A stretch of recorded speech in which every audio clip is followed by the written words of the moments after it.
Hi, guys. Y'all come on in. Come on into the Counseling Cafe. We have my big sister. You're going to hear her voice. If y'all think I have a raspy voice, just wait. So y'all come on in. If you are logging in and you're joining us and you are a faithful viewer of the Counseling Cafe, please type your name and say, hey, I'm here. Give us where you're from. I know I've had a lot of East Coast on, and so right now she lives in Ohio, but she's from Philly. Hey, Shalette, that's our life coach right there. Hey, so if you are just like, hey, Amber in Louisiana, y'all tell us where you're from and give us your name and just say hello. I promise you will be blessed on today in multiple ways. Hopefully, we can help somebody's mind get free and their spirit get free. So again, if you can give us your name and where you're from. Hey, Vicki, I think you're right here in my house. Hi, Andy. Hey, okay, Shalette, I see you in Atlanta. Okay. So far, we have Louisiana and Atlanta in the house. So y'all just come on in.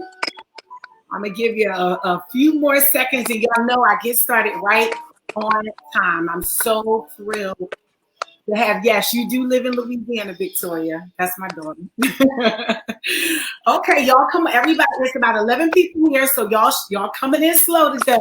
Just come on in and give us your name and where you currently reside. Tennessee. Andrea, you don't live in Tennessee, woman. You cannot on praise God. Come on, everybody, just tell us where you're. Dolores, hello. Dolores is on. Where are you from, Dolores? Douglas, hey, Doug. That's family right there. That's my son. That's family. Hey, Dominique. Hey, y'all tell us where you're in. Torrin, hey, Torrin, living in Baton Rouge. Okay, we definitely have enough people. Thank you guys for tuning in as always to the Counseling Cafe. I'm so elated to have my big sister. I've admired her since I was a little girl, always wanted to go to all the church services wherever she was. Okay. Yes, we love to have a raspy voice, just like my big sister here today. And she comes from a beautiful lineage, metropolitan. Jesse Ellis is her father. She is humorous, just like him, and very talented and prophetic. So I'm so super excited. And today our topic is geared towards overcoming the past. I know many people struggle with the trauma of their past. Whether that be in relationships, divorce, breakup, or if it was an abusive childhood. So many people struggle with their past, as well as building from within. So she's going to give us some steps on how to build within. Now, I have talked enough. So, Dr. Lil, can you tell everybody a little bit about yourself? Hello, everyone. Lillian Hanna. And I serve under Grace and Redemption Ministries with my husband, Bishop Derek Hanna, and also still serving with Dr. Sabrina Ellis here in Cleveland, Ohio at the Pentecostal Church of Christ. And just doing as much as I can for the people of God. I'm trying to reach that church without walls. And as you can tell in our new society, that will never be the same. We're learning that you reach people and it's not always through brick and mortar. So I'm excited. Thank you, Lady Dion, Dr. Dion. Thank you for inviting me to come on and just to have some talk that I pray will bless everyone that's tuning in. Make sure you're sharing this and supporting this. And I'm excited. Yes, thank you. And so, yes, she actually said exactly what I was about to say. Guys, would you do me a favor? If you are a faithful member of the Counseling Cafe, you already know you're going to get something out of it. Hey, Mom Diane, my mom is saying hi, Lil. Hey. So look, guys, would you do me a favor? Do not start a watch party, but if possible, can you just go ahead and share it on your page now? Because I promise you, somebody is going to be blessed. And just like she said, we're trying to reach people who are struggling mentally and spiritually, and we got to do it outside of the church, period. So would you do me a favor and just share it? Don't start a watch party because I want to see your questions. And don't forget, you can ask whatever question, anything that comes up. We want it to be interactive, and I will try my best to get to each question. So my very first question of the night is, like I stated earlier, many people struggle with the woes of their past. Um, what would you say? Like, do you think that our past influences or has had a great influence on where we are now, spiritually, emotionally, mentally? How much of our past has influenced it? Well, I think our past influences our present and even our future uh, greatly. In fact, it's not just a landing place from years before, but it also we determine what sort of launching pad it will be for us into our future, and it's all it's all dependent on how you choose to look at what you've gone through, and what perspective are you trying to launch from.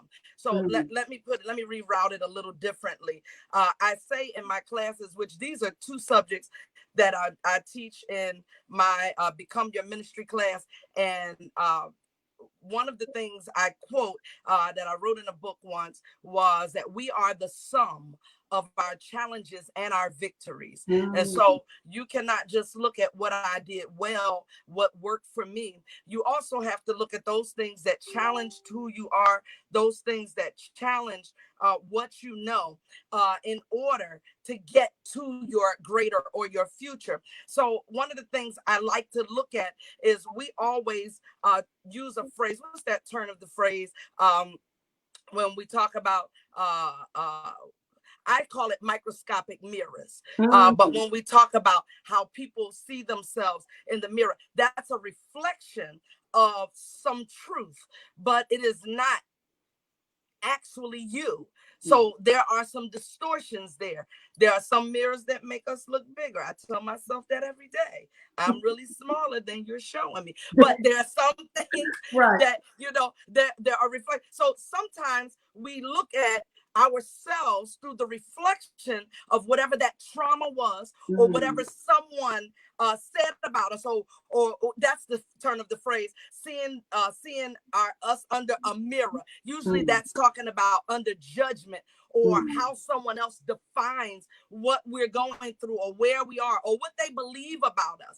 And so if you've gone through trauma, you may be challenged with seeing victory from the challenge. But here's the reality of that. The reality is that God does not show us a portrait of our flaws so that he can say, this is who you are. What God does, when you talk about mirrors, microscopic, that's it almost talks against each other, right? It almost cancels each other out, because microscopic is what you can't see, and mirrors is what you are seeing. But it's a reflection of something. But here's the reality. It does not always show you God's reflection. So when God is trying to show us something about us, it is not what we've seen. God gives us revelation of what we have not seen.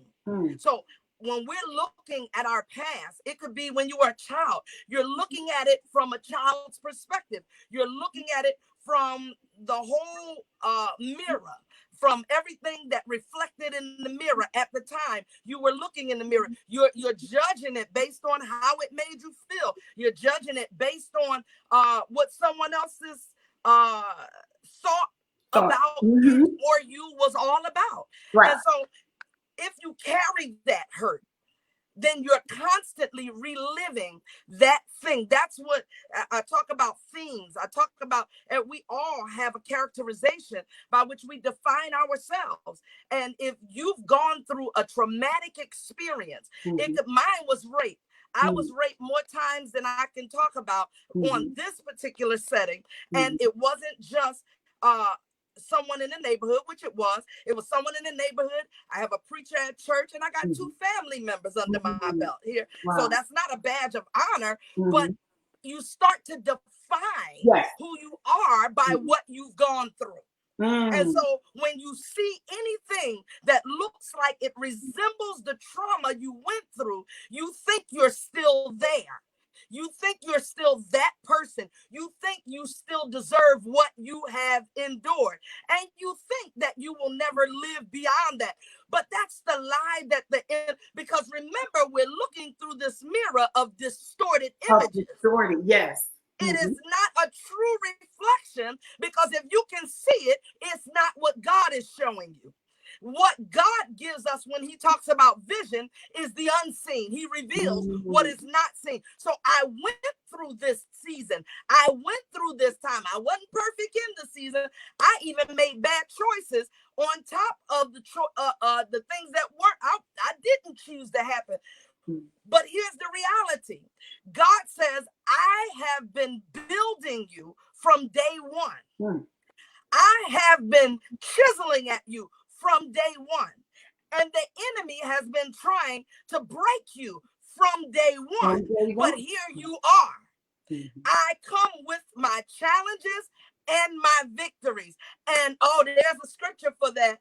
And we know that all things, that's the good things and the bad things, what do? They work together for my good. So if you've gone through something that it seemed like you would never get out of, and your life was defined by that, here's the truth. Here's the reality that the enemy won't tell you, and what other people won't say to you.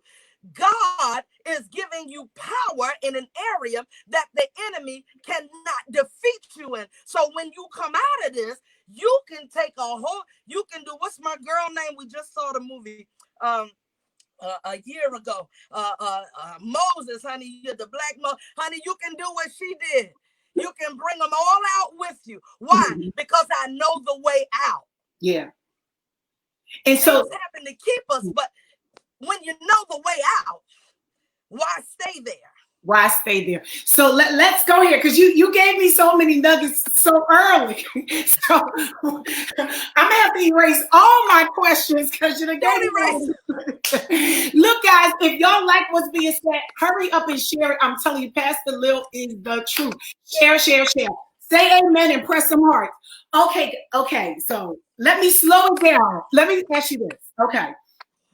So what you're saying is our past experience attempts to define us, but it can't, because God is revelation. So God then tells us who we are, although the trauma is trying to tell us who we are. The trauma is trying to keep us enclosed. Then you also said, and I'm going to use the word resilient, that although some people experience rape and other traumas, molestation, things like that, some people don't have such a testimony. Those people who have experienced so much, they have a certain level of resilience that the enemy can't touch. So, okay. All right, guys, if y'all have any questions, y'all can kind of chime on through. Okay. Do you think, or we know that what the answer is, but do you think our past affects how we lead and how we serve? And when I say serve in whatever capacity, in church, at your house, serving others, just in a general sense. How does our past influence that, and how can we prevent the past from making us dysfunctional in these areas? Good question. I think one of the things we're going to have to make a decision about is which perspective do we choose to look at it from. So if I heard Bishop David Maldonado say this years ago, and it stuck with me. He said, you can put a 6 on a piece of paper, and from my side, it'll look, from your side, it's a 6. From my side, it's a 9. It's a 9. So it's perspective. Yes. It's how you look at it. So here's the reality. You can look at what you have had to endure, what you've had to live through, what you've had to go through. And when you make a decision that this is who I choose to be, see, with all of my hurts, with all of my scars, with all of my wounds, with all of that, this is who I am. It will affect how you lead others, how you help others, or the lack thereof, or how you feel. We reproduce who we are. Wait, you got to stop right there. Everybody take a deep breath. We reproduce who we are. Who we are. Period. Not what we do. We can do a whole lot of stuff. But we call it, we use all of the church language. So we churchy right now. So let's use church language, right? The spirit in us that is alive. And that's the spirit that reaches to others. That's the spirit that gives that clarion call out to others. What was David was in the cave of Adullam? He says, and listen, the scripture says everybody that was just like him. I just abbreviated. Everybody that was discontented, broke, everybody that was like him, wherever he was in his mind in that cave, Adullam means hiding place. Wherever he was in that hiding place, right? People just like you will find you. Oh my God. So watch this. So then if I'm living, all truths are parallel. It depends on your perspective, depends on what side of the paper you're watching. Watch this. If there is deliverance in you, which we say anointing, that means the crushing of the flesh of the olive to produce the oil. If we are in a position where we know we've been hurt, we know we've been broken, but we have a heart for those who are just like us, then there is a clarion, or there's an incense, there's a fragrance that goes out when we walk in a room. And you wondering why people telling you they troubles. They telling you they troubles because you got an answer for it. But if you decide, I got troubles too, stop asking so many questions. When somebody gonna answer my question? If that's where you are, then you will never, ever reproduce a person who has victory. You'll reproduce a complainer. You'll reproduce a person who feels like they're entitled. I went through. So, that's what we reproduce. Or we reproduce people who find facades and ways to cover and hide who they really are. Why? Because you never dealt with who you really are. Who did I become when this happened to me? Who did I become in the midst of my catastrophe? Who did I become? Because whoever you became, you are making babies just like that with your DNA on it. Come on, somebody. I wish I can't see nobody talking, but I'm telling you.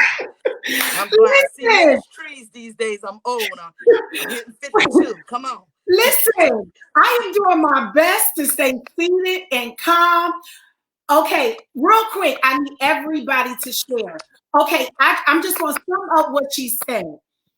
Pastor Lil just said, your dysfunction will reproduce more dysfunction when it's not dealt with. And your victory can reproduce more victory when you do deal with it. Okay. We got to take a break. They going crazy in the comments. I don't see a thing, but I know. Don't worry. I got you covered. Okay. It's so many good. Okay. So how can we overcome the trauma of our past while inhaling the lessons? Let's not necessarily make it, we call it in psychology or in therapy, a big T trauma or small T trauma. Your big T trauma is the big stuff, like we were talking about the rapes and things. The small T trauma, it depends on what it is, could be a very bad breakup, And that could be a big key trauma too. So let's just take the lessons or the trials that we go through that seem so devastating. Mm-hmm. How can we take the lessons, like take the good part, toss the bad part to kind of overcome our pain? Just talk about it. Why you want to toss the bad part? The bad part is what made me as resilient. There's your word, as resilient as I am. The reason I know I can take a punch is because I've been in a fight. I don't trust nobody that ain't never been in a fight, and your chin ain't never been checked once. Because if you somebody that do a lot of talking, see, I was a fighter too. Y'all pray for me. I was a fighter.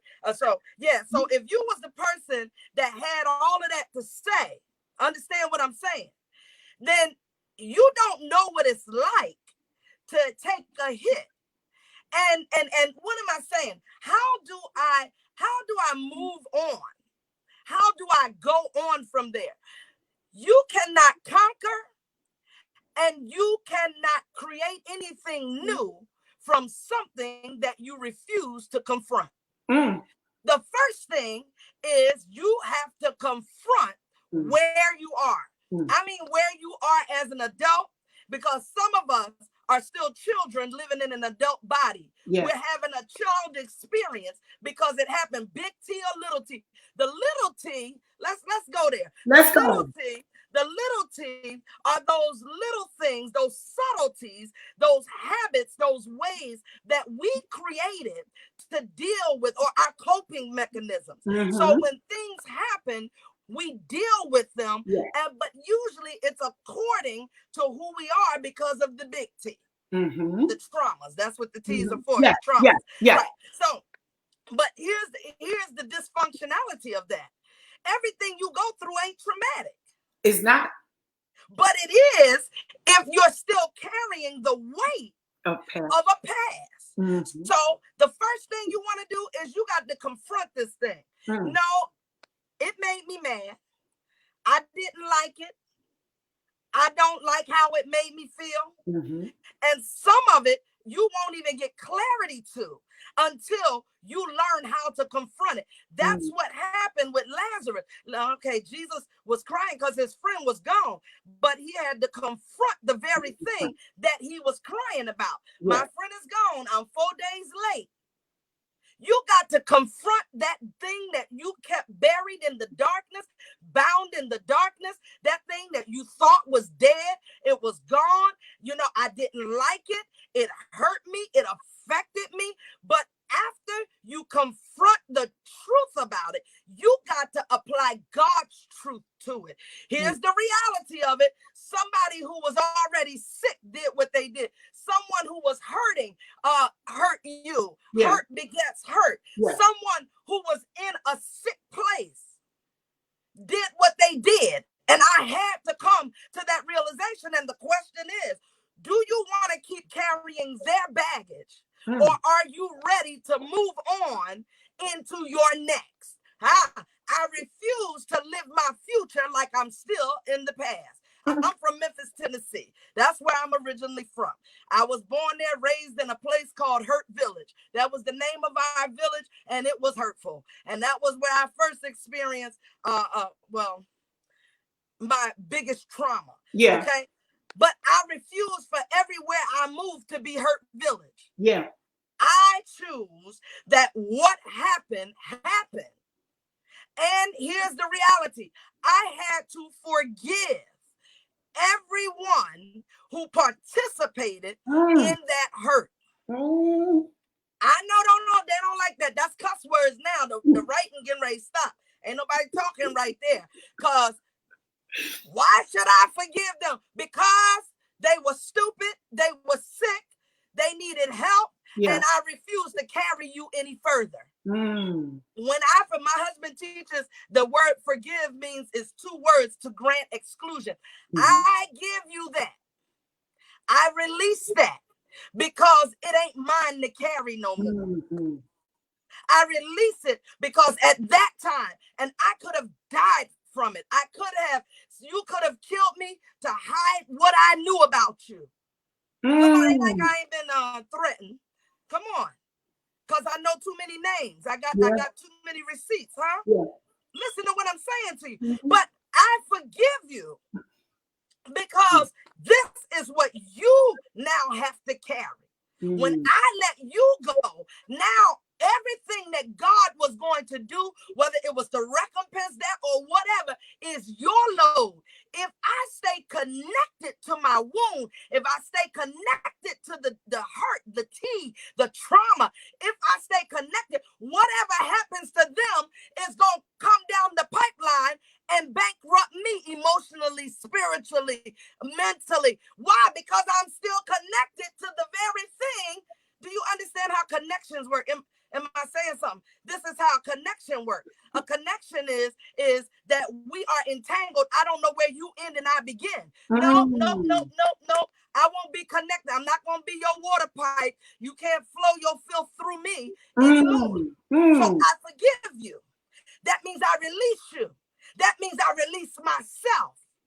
Now let me start to get rid of some of the clutter. People knew me, and you know it. Mm-hmm. They knew me as the one that everybody would come run and get if they wanted a fight. Oh, yeah. If they wanted drama. If they wanted somebody to get told off and cussed out using real cuss words, compound cuss words. I'm talking about the real ones. The bombs, honey. Come on now. Yes. I could drop them for you. Uh-huh. And I didn't care. Mm-hmm. But that was me acting out of not knowing who I was. That was me saying I resigned myself to not caring what people think. Well, if you don't care what people think, how you gonna ever do ministry? Because you in the ministry of it, you in the business of people, right? You may not care what those people think, but you got to care what people think. That's right. So those habits, those little things that we start to wrap our lives up in, and we start to become, and we practice. How do we get rid of it? It's the same thing I told somebody. Can I go deep for a second? No. Can I go deep? It's the same thing I told someone that was struggling with homosexuality years ago. And thank God he's married and he's about to have a baby now. He's delivered. And he said to me, he said, listen, what do I do? Because the desire is still there. And I said, let me ask you something. When you was a child, did you like eating hot dogs and pizza? Well, yeah. Did you like eating candy and drinking soda? Yeah. Okay. So here's the reality. You can't live off of that. So what do I do?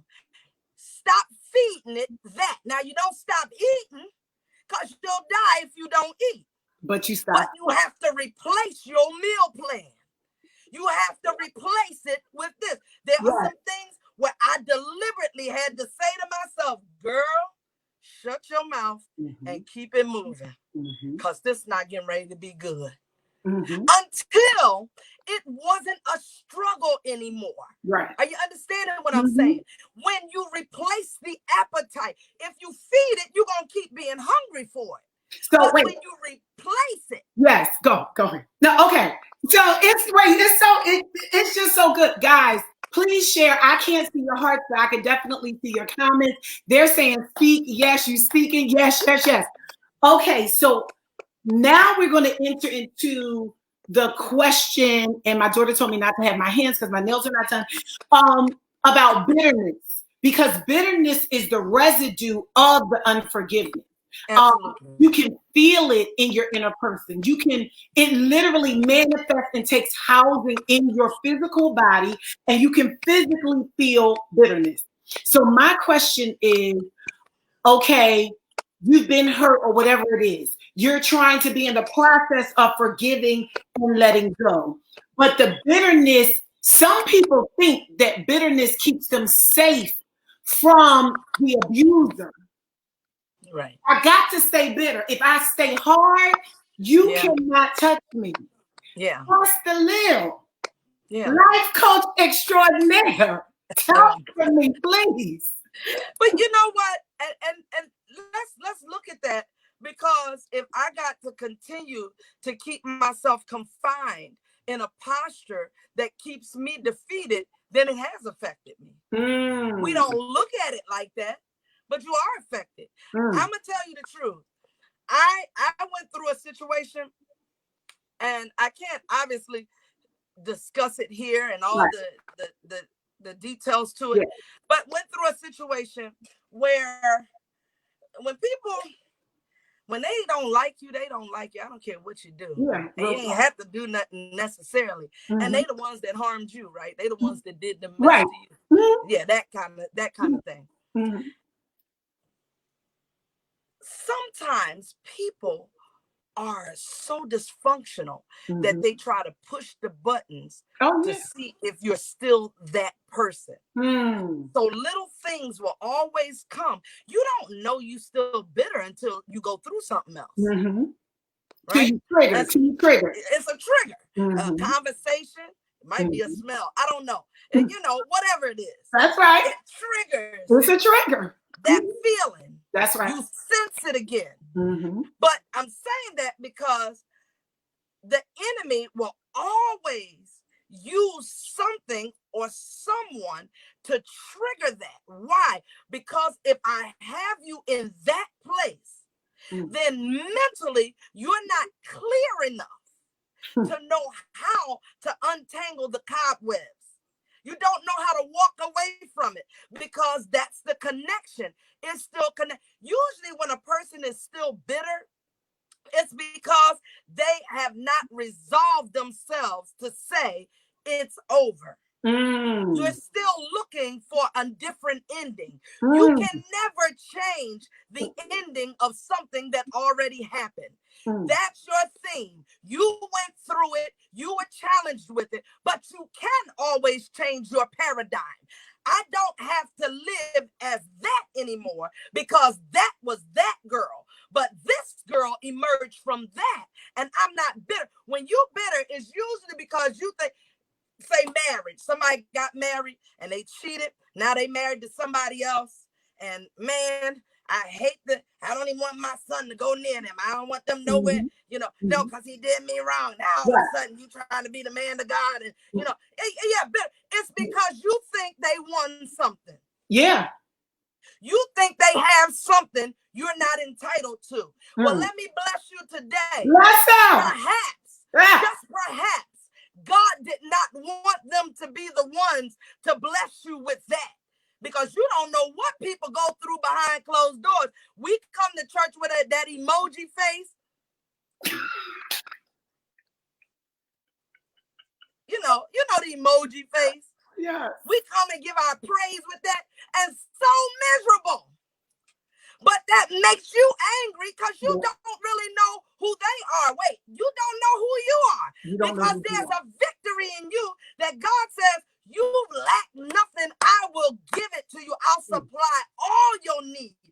I'll give it to you. I didn't want that hand to give it to you. But you can't see what God is trying to show you ahead if you're always looking at what somebody else got. Look at that. See that? I don't care about that. I don't care about that. Meet me down the road when a pandemic comes. Come on now. And God levels the playing field. Yeah. And everybody that thought they had a whole lot, you got what I got. And we all doing it from home. Are you understanding what I'm saying? You get caught up in bitterness, and I promise you, you'll miss. The trick of the enemy is to get you to miss your next. It's to get you to miss what's ahead. You can't see what's ahead because you're still looking at what already happened. It happened. The movie is over. The captions went up. The credits are gone. Turn the TV off. It's time for you to walk into your next. And you can't walk into your next angry. You got to ask God, take this thing from me. Pull this off. But you got to be willing to give it to him. Yes. I don't want to be mad at that. But and I have somebody say to me, but they did this to you. I know they did. And here I am. I'm still blessed. I'm still eating. I'm still walking in victory. I'm still moving in victory. Yeah, but they did. I don't care what they did. That's between them and God. That's right. This girl right here, I'm going to take me, my limp, my wounds, and we're going to go on ahead. And let me say something to that, because I can't talk about wounds and not talk about. The Lord gave me this years ago, and I put in the book, and I'm about to come out with Show Your Wounds, just the book itself. And it does talks about Didymus, Thomas in the Bible, and how Thomas was angry. He left too soon. He followed Jesus. He saw Jesus. He saw the miracles. He helped. He saw the crowds and the multitudes and what Jesus was able to do. But when Jesus died, when they killed him on the cross, they thought they killed him, but he laid his life down, and he said he was going to take it up again. But when you bitter, you don't listen to nothing. You don't really hear the word. Right. You just mad at what you saw. You mad at what happened, but you don't get what God is trying to pull from the happening. Okay. And so he was angry. He left. And so by the time he came back, they told him Jesus was here. He didn't believe them. There are a whole lot of Thomases out there who were angry, and they left too soon because they could not believe what they saw and what they experienced and what they had to endure. But when Jesus walked back in, this is what I'm trying to tell y'all, it's always a time where God will bring you down in the middle of your road, an opportunity to see utter and complete victory. But if you're still looking at the anger, you're going to miss your chance. When Jesus came back in the room, Thomas said, I ain't gonna believe it until I touch your wounds. Jesus did not say, you unfaithful, you disrespectful. The fact that you see I'm up again ought to be enough. No, he didn't put his hands in his pockets. He didn't snatch away and call him out his name. That's right. We call him out his name.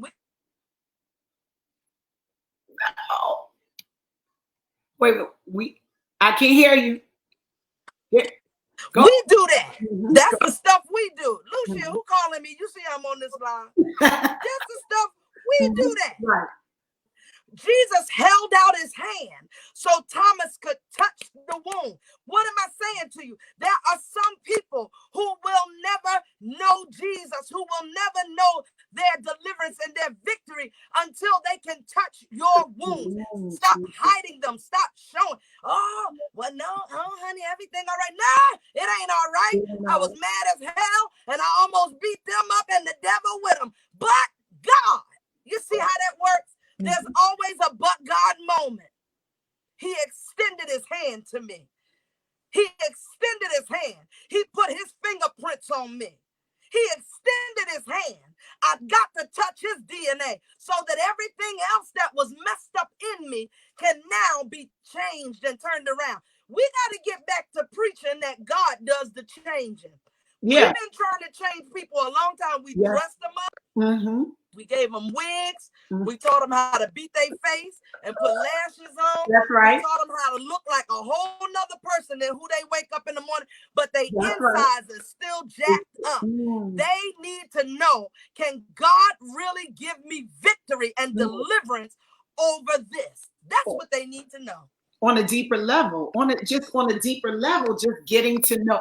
Like, okay, we're getting like, wow, Jesus, yes, amen. Okay, I mean, so much that you've said, like, at the end of the day, like, I got to go back to the bitterness. I'm going to go back to because I just kind of want to summarize. You were basically saying, of course, letting it go then releases you. It releases you to forgive. It releases you to move on. And what you said that was so important is that sometimes the bitterness is as a result of us not giving it an ending. Whatever it is, give it an ending. Basically, you were talking about the water flowing through the pipe. When you forgive, you stop it.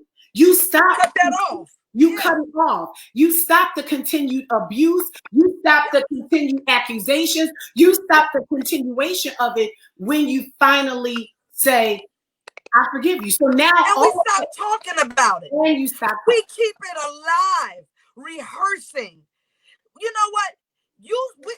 The people of God gotta realize that death and life really is in your mouth. It's in the mouth. And we talk stuff into a deliverance, a victory, a resurrection that should never come to life again. I know you see it. but you got to learn how to see past it and see what God says. That's right. And I'm telling you, that's not psyching yourself up. That is where real victory, real deliverance comes into play, is when I don't see that as much as I see that. I know I'm troubled on every side, but I got victory on this side. That's I right. know that this happens, persecution happens, but the Lord got me undergirded on this side. I know the arrows flying over here, but he's covering me because ain't none of them take me out. When I say, so then, there's another one. Then that means I need to learn what God says about me, not what others says, not what my circumstance said about me. Your circumstance is a liar. It will lie to you every time. And we look at facts as honesty. Facts may be truth, but it ain't honesty. It's not honest. It ain't honest. They true, but they ain't honest. Why? Because it's a summary of truth. Facts are a summary. It is a categorical summary of truths. But the way truths are arranged can move us into dishonesty. I remember I said to one of my classrooms, I was working in a school district, Philadelphia, and I said to the classrooms one day, I said, I want to tell you all a story. And I said, I went through a situation. And when I went through, I just want to share with you all because I want to help my students. And these were high school students. I said, I went through a situation and it landed me in the hospital and got into something physical. You know, he's my husband now. He wasn't then. And got into something physical and I ended up in the hospital. And then I just stopped. I said, you know what? Those are all the facts. And it was like, so he beat you up? Like what? Like, right. They want to do so. Like, are you kidding me? Right. Like, really though? And you still with him? I was like, yeah, I gave you some facts, but let me give you some honesty. Let me start again. So before we were married, he's my husband now. He wasn't then. We got into something very physical. And 9 months later, see, you add 9 months later, it changes everything. So what am I saying to you? Now you get the picture. Right. I didn't get beat up. Come on. All right. You got hooked up. I mean, go ahead. I mean, you know, y'all pray for me because the church, they can't listen. They ostracized me about that. Right. You know, I understand. God bless. And my baby's grown now. Amen. But what I'm saying to you is, the enemy will always show you a collage of facts. Yeah. And he gives them to you in such a way that you feel like, well, I mean, it is true. Yeah, but that ain't an honest assessment. That's right. Because what God is saying is, I'm taking you through this because when you allow me to help you to become, there it is. Not what you do, but who you are. If you allow me to help you to become the person that I designed for you to be, those things didn't mess up nothing. Those were your obstacle courses. And so here's the reality. The reality is those things happen, but at the end of all of that, this is who you are. I want to present you as the victor and not the victim. That's good. That's so good. That's so good. Look, if we was in a therapy session, I would say, everybody take a breath. Take a deep breath right about now. Okay, so we've talked about like overcoming. We've definitely dealt with the past. A part of the series that you have, and we're going to definitely give you space to kind of invite. Is it for ladies and men, or is it for everyone? Ladies and men. All right. So we're going to give you space to kind of talk about it, but the other part is building from within. So I talk to so many people who feel broken, who feel depressed, who feel anxious, who feel like this. They're serving in ministry or not, or they're leaders in the community. So how can people do it themselves? And when I say do it themselves, through Christ, but not necessarily leaning on, let's just say they may have been hurt by the church or whatever. How can we build from within? Well, I think one of the things that always encourages us, if I ask someone a question and I say, tell me something, your most devastating moment in life, and Right. define it. They can go on for an hour or Mm-hmm. more. I'm Mm-hmm. sure we Mm-hmm. all can, Mm-hmm. about the situation. If I say to you, tell me about some victories you've had in your life. Now I've done this, and I'm telling you, it's a very true statement. They'll give me some things, but Difficult. it's difficult It's difficult. because it's Mm-hmm. hard to see your victories as a victory when you're peering through the lens of devastation. Mm. So you don't see it as a victory. So then when you coach them along, so did you get out of it? Oh yeah, well yeah, I got out of it. Okay. And are you doing this better? Well, yeah, I got that. Yeah. Mm-hmm. And then you have, yeah. So you just deciding to stay on that. Now, Mm. it doesn't minimize the fact that you've had to endure it.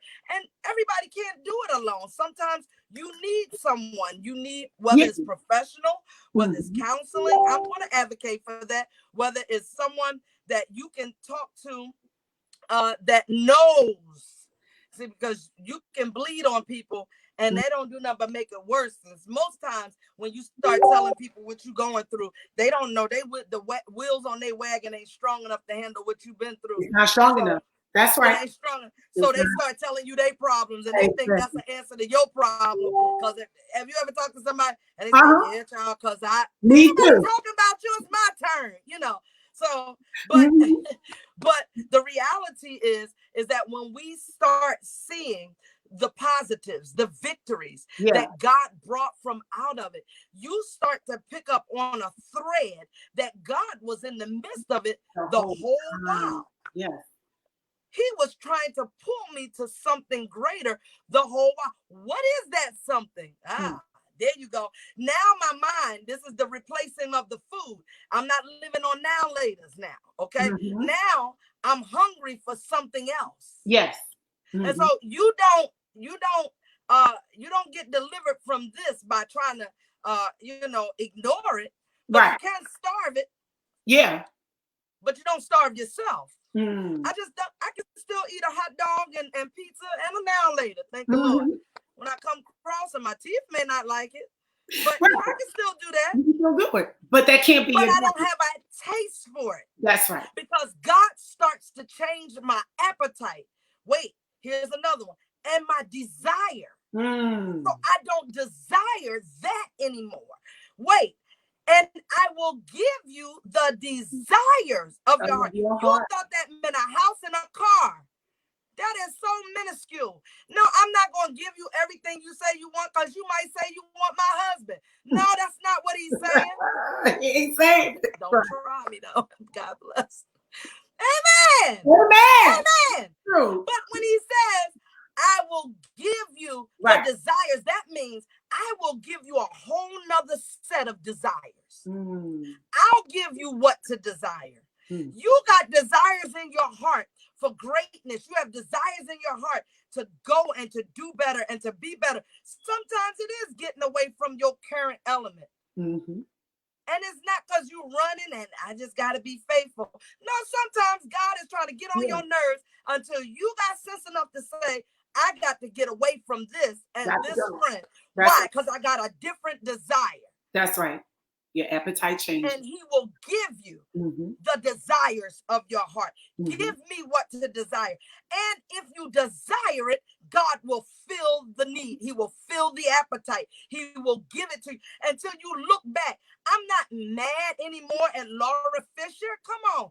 Laura Mm-hmm. Fisher was a white girl in my 3rd grade class. Now in Memphis, Tennessee, they did not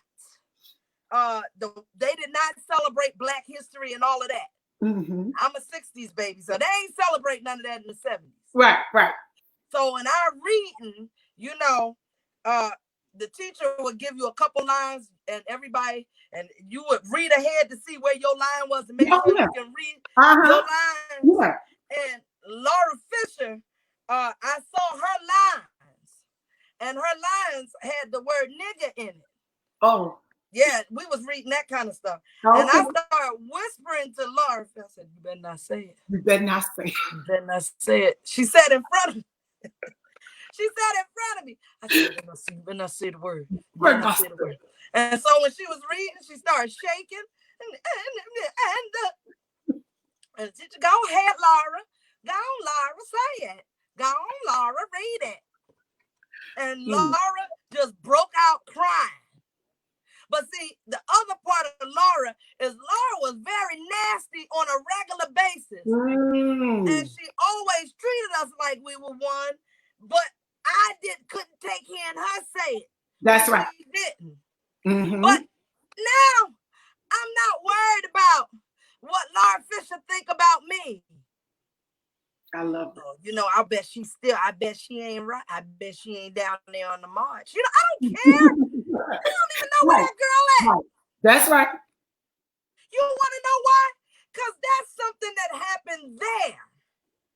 What I look like still being mad because she was going to say the word nigga. Do you understand what I'm saying? Oh, yeah. Same thing with what we go through. If that happened in your past, it hurt. It's traumatic. Get some help, but talk about it.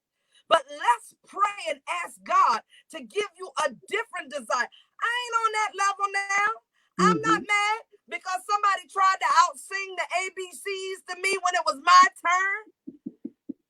I'm writing books now. What I care that you sang the ABCs. Are you understand? I'm not trying to trivialize it.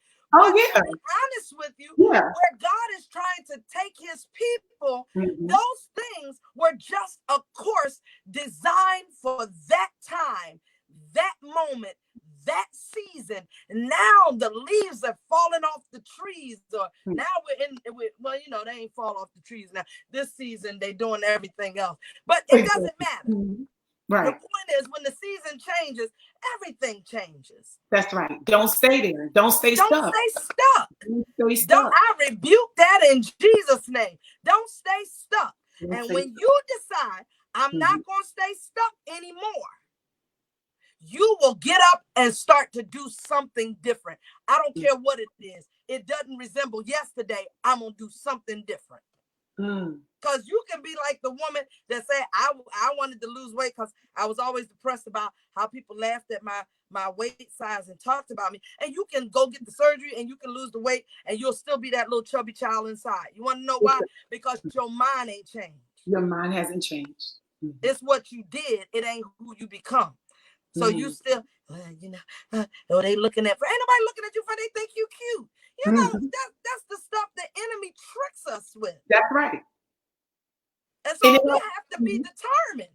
That's right. I'm not going to be that person anymore. So here's your question. Who are you? Who are you?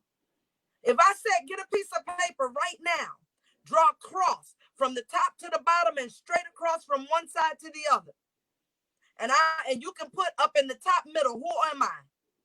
In one box, put everything every place I've worked. You can use anything because you're gonna find the same answer. Every place I work. And the other one, all my skills and the stuff I like to do. And another one, you can do my tragedies and my victories.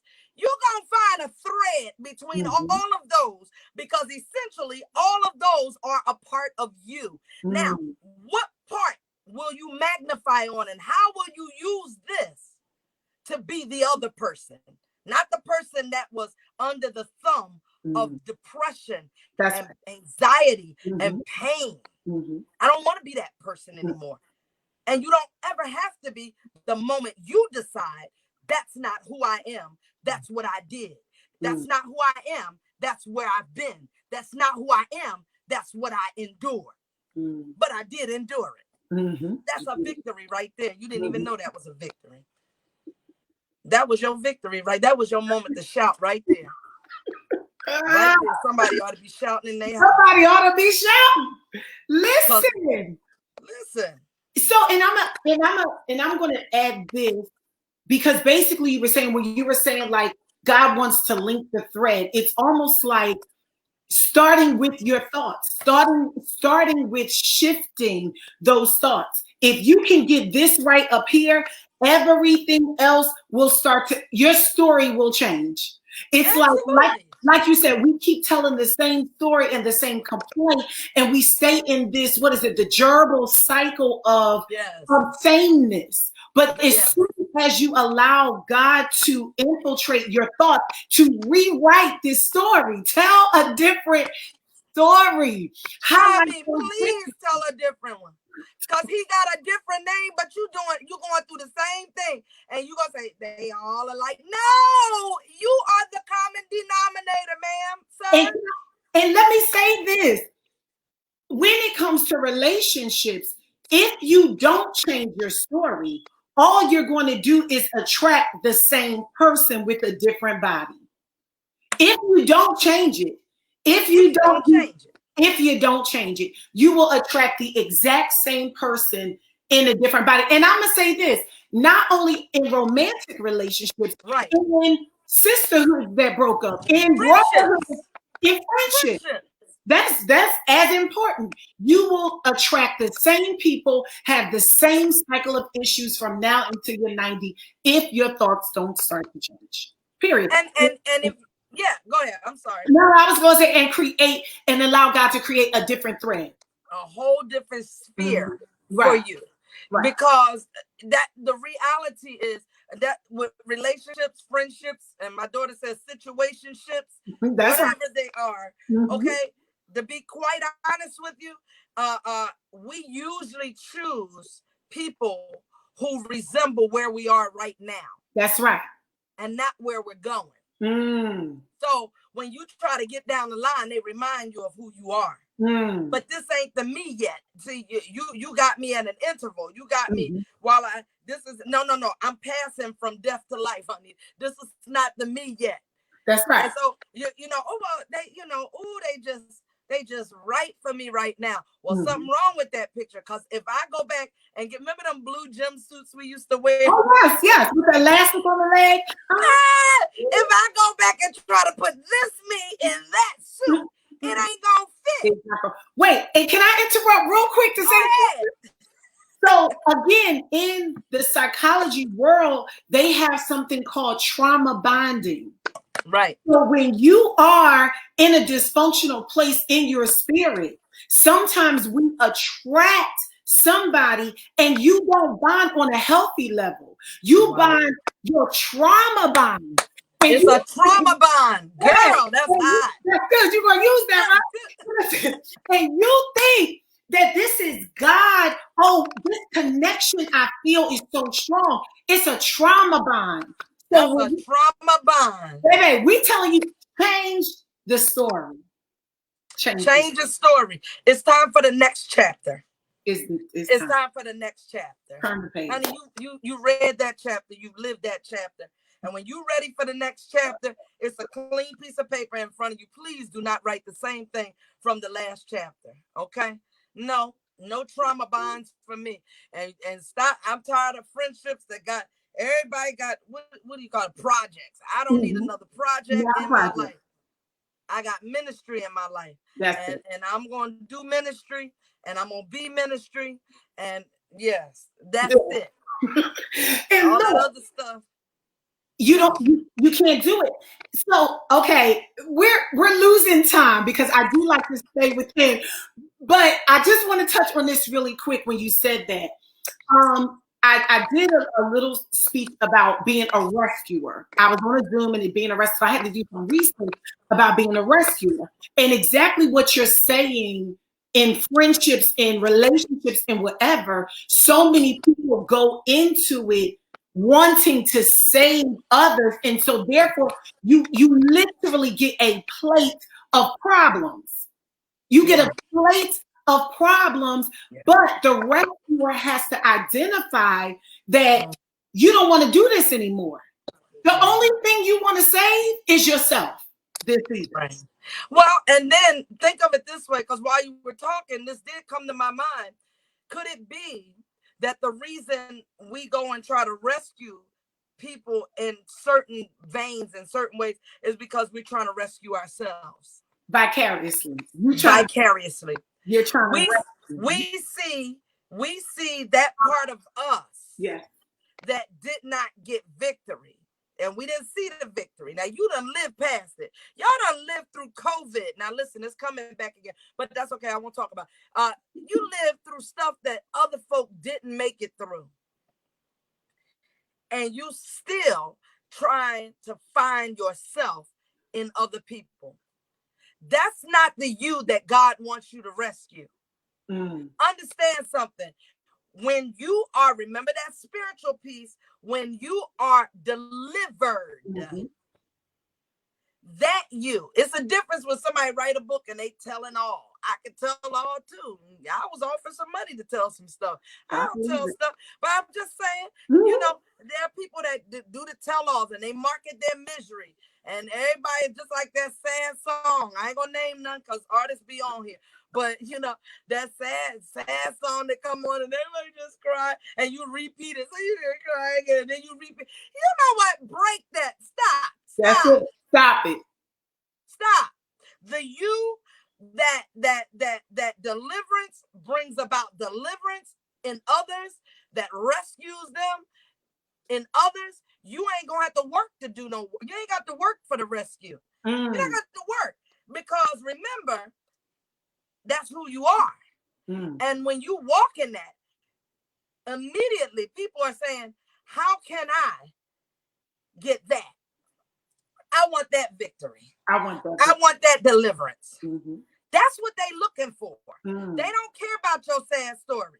You just had a better marketing team with yours. Because, honey, we done all went through some stuff up in through these streets here. We done all been through some stuff. Lord.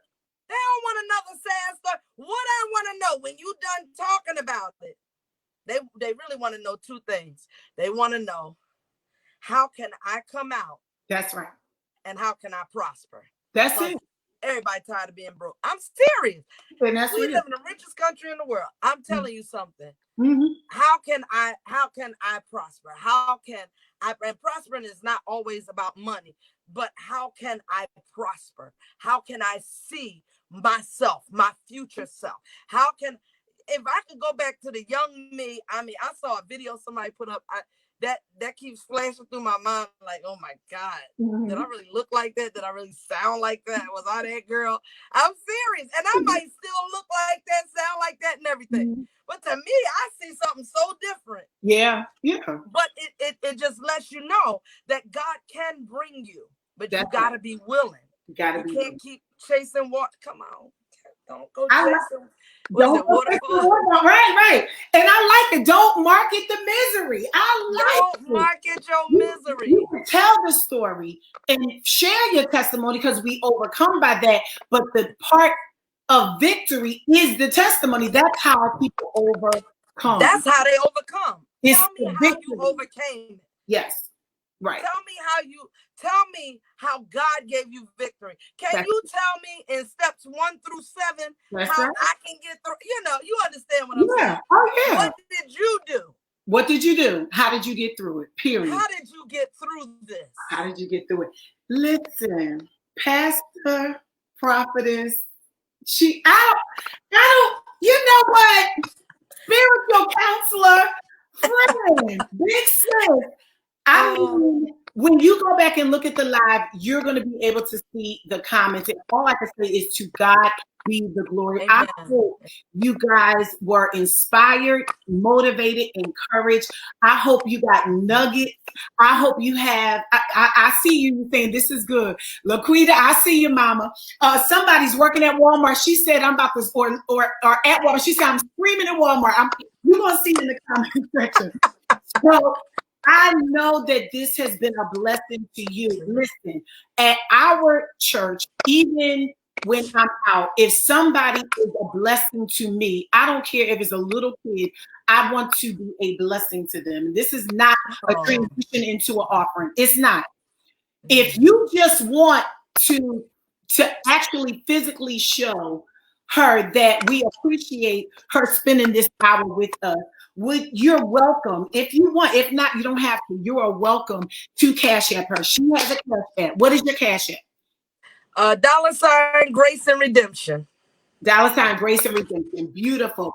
Her name is Pastor Lillian Hanna, Follow her. Please, I encourage you. Would you tell everybody about the Become? Absolutely.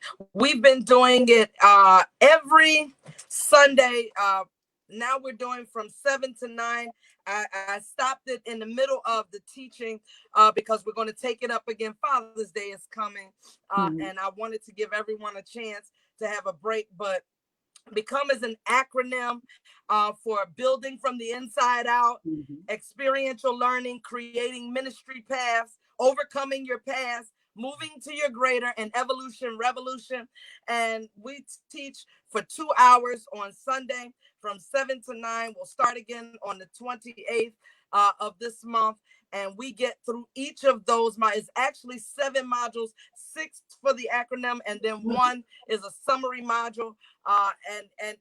And let me tell you something. We've been having church on there, and I had people upset that I didn't do it on last night, and we've been having an overwhelming outpouring of people saying and starting their businesses. We not only deal with the spiritual aspect. I'm a preacher, so I do preach. I try to talk and I preach. I used to, I answer phones and I it just happens. It happens like that. But then we also do practical. We do a practical. We do practical steps. I give practical steps on how to move into that, how to become your ministry. You don't look for a new product to sell, become your own product. You've been through enough and you are proven, honey. You are Teflon. You now have something that someone else needs. You are the answer to someone else's prayer. That's right. Someone is praying for where you are right now.